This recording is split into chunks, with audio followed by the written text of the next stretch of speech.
तारीख पर तारीख मिलती रही है जनाब, इंसाफ नहीं मिला। सामने स्क्रीन पर आप व्यक्ति देख रहे होंगे जिनकी कुछ टाइम पहले जो धर्मपत्नी है उनकी डॉक्टरों की लापरवाही इलाज के कारण जो है जान वो चली गई है। और मैं आपको बताना चाहूँगा कि मात्र 34-35 दिन की जो बच्ची है इनकी डिलीवरी के दौरान पैदा हुई थी, उन्होंने अपनी माँ का चेहरा भी नहीं देख पाया और माँ इस दुनिया को छोड़कर चली गई। कहीं ना कहीं डॉक्टरों पर गंभीर आरोप भी लगे, जांच भी बैठी, लेकिन अब तक कोई डॉक्टरों के खिलाफ कोई ठोस पुख्ता कदम नहीं उठाए गए हैं। लगातार शिकायत लेकर घूम रहे हैं, कलेक्टेड कार्यालय में भी आए हैं, जनसुनवाई में कई आवेदन दे चुके हैं, सरकारी दफ्तरों के लगातार चक्कर काट रहे हैं, लेकिन सरकारी कर्मचारियों के खिलाफ कोई भी अभी तक कोई पुख्ता कदम नहीं उठाया जिनसे उनको सजा या उनके खिलाफ कोई उचित कार्रवाई की जा सके। सर क्या नाम है आपका, क्या शिकायत लेकर आए? मेरा नाम विष्णु गोयल है। मेरी वाइफ की डिलीवरी होना थी जो कि 18 नवंबर को मुरार ग्वालियर सिविल हॉस्पिटल में हुई थी। डॉक्टर रजनी जैन मैडम के यहाँ मेरा शुरू से ट्रीटमेंट चल रहा था मेरी वाइफ का, और जो कि ऑपरेट उनको खुद को करना था। जब ऑपरेशन जो उन्होंने बोला कि ऑपरेशन करना पड़ेगा मतलब डिलीवरी के लिए, मैंने कोई प्रॉब्लम नहीं है, तो उन्होंने बोला कि आप है ना, वो जबकि सिविल हॉस्पिटल में बैठती हैं, सिविल हॉस्पिटल की डॉक्टर हैं, और मैं उनके प्राइवेट क्लिनिक पे पूरा उनका मैंने ट्रीटमेंट कराया है शुरू से। प्राइवेट क्लिनिक भी है उनका प्राइवेट क्लिनिक है, पूरा इलाज मैंने प्राइवेट क्लिनिक पे ही कराया शुरू से। कहाँ पे क्लिनिक? मुरार सीपी कॉलोनी में जी।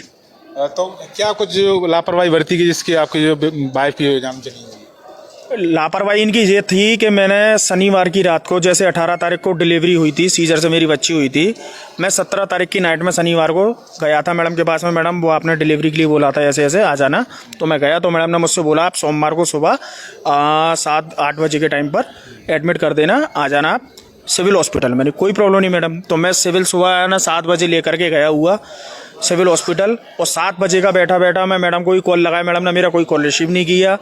काफ़ी बार मैंने सोर्स लगाया कि मैंने मैडम से बात कीजिए, करवाइए, मैडम नहीं आई।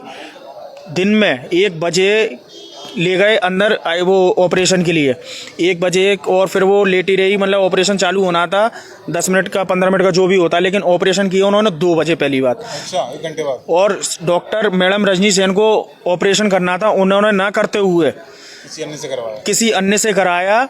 और जिसमें कि एक नाम है डॉक्टर गरिमा यादव, और उसमें अन्य भी काफ़ी है, और उन्होंने सीजर किया हुआ है।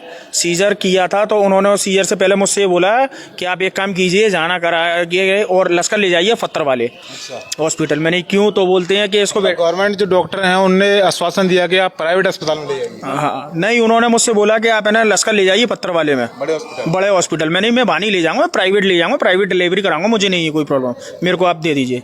फिर उन्होंने 10 मिनट बाद मुझसे ये बोला कि कोई प्रॉब्लम नहीं है, आप है ना यहीं करा लीजिए, हम कर देंगे सीजर, कोई प्रॉब्लम नहीं आएगी। तो उन्होंने फिर है ना पूरी लिखा पढ़ी करके मुझसे साइन कराए, मैंने साइन किए, उन्होंने सीजर किया। सीजर करने के बाद में उन्होंने जनरल वार्ड में शिफ्ट किया। शिफ्ट करने के बाद में तो मेरी वाइफ मुझसे बोलती है कि मुझे काफ़ी तेज पेन हो रहा है, दर्द। तो मैंने 2-3 बार बोला भी कि काफ़ी तेज उसको पेन हो रहा है, दर्द हो रहा है, सहन नहीं हो पा रहा। तो बोलती है कि नहीं होता है ऐसा, कोई प्रॉब्लम नहीं है, टाँके आती है, अब सीजर होता है। मैंने ठीक है भैया। रात को 9 बजे 9:30 बजे टाइम पर मुझसे बोले कि है ना इसको ऊपर आईसीयू में शिफ्टिंग करना पड़ेगा। मैंने क्यों, ऐसा क्यों? तो बोलते हैं कि यहाँ जनरल वार्ड में सुविधाएं नहीं है हमारे यहाँ कि इसको मॉनिटर वगैरह लगा सकें बीपी हाई के कारण। तो मैंने कोई प्रॉब्लम नहीं। इन्होंने रात को 9:30 बजे ऊपर आईसीयू वार्ड में शिफ्ट किया। शिफ्ट करने के बाद में मैंने बोला, मतलब यहाँ मतलब एक जैसे कि मतलब कोई महिलाएं रुक जाएं, तो उन्होंने किसी को पहली बात रुकने नहीं दिया वहाँ पर, नहीं रुकने दिया। आपको भी रुकने दिया? मुझे तो अंदर ही नहीं जाने दिया। अच्छा। बिल्कुल भी। दूसरा दिन सुबह भी मैंने बोला कि मेरे को एक बार अपनी वाइफ से मिलने दो, तो मुझे नहीं मिलने दिया। शाम को 4 बजे ही मिलना होगा, उससे पहले नहीं मिल सकते हैं। और बदतमीजी भी की काफ़ी बार। मेरी माँ से ही बोला कि आप नहीं मिलेंगे, आप बाहर ही रहिए, किसी को भी नहीं मिलने दिया। और दिन के 12 बज चुके थे, तो मैंने सोचा कि सीजर के बाद में 24 घंटे बाद मैं नहीं खाने पीने के लिए कुछ मैं पूछना चाहूँ मैडम के पास में। नीचे गया हूँ मैं, और नीचे से ऊपर लौट करके आया हूँ, तो मेरी वाइफ की मृत्यु हो चुकी थी। मृत्यु होने के बाद भी इन्होंने ज़बरदस्ती उसके मुंह में नली डाली, उसको प्रेशर दिया, छाती पे उसके पंप दिए, जबकि उसको गुमराह किया जा रहा था कि जिससे यहाँ से बॉडी ले जाए कुल मिला करके कि यहाँ से उनका मतलब कलेश निपटे, इस कारण, जबकि बला टल जाए। बला टल जाए, और जबकि उसकी मृत्यु हो चुकी थी। मुझसे बोलते हैं कि उसको वेंटिलेटर लगाना पड़ेगा, यहाँ व्यवस्थाएं नहीं है हमारे पास में, पत्थर वाले ले आइए हम रेफर कर देते हैं। जबकि उसका पूरा चेहरा काला पड़ चुका था, हाथ पैर पूरे नीले पड़ चुके थे, फूल चुकी थी। उन्होंने उसके बाद भी मुझे है ना रेफर लिख दिया और ज़बरदस्ती एम्बुलेंस में ले जाने के लिए बोला, डेथ जबकि यहीं हो चुकी थी। पता चल गया था आपको? पता भाई, मृत्यु इंसान की शक्ल कैसी अलग दिख जाती है। हाँ, पूरी काली पड़ चुका था फेस। आपने काफी सारे आवेदन लेके आए हैं और काफी केसेस किए हैं जिस दिन से इसमें। मौत हुई है उसकी मृत्यु के बाद में मैं लगातार कम से कम 8 से 10 आवेदन दे चुका हूँ। उसमें CMHO को भी दे चुका हूँ और उसमें मजिस्ट्रेट जांच भी है, सारी जांचें बैठ चुकी हैं, सब कुछ हो चुका है क्लियर, लेकिन उसकी आज तक अभी कार्रवाई नहीं हुई है, कार्रवाई कोई चालू नहीं हुई है।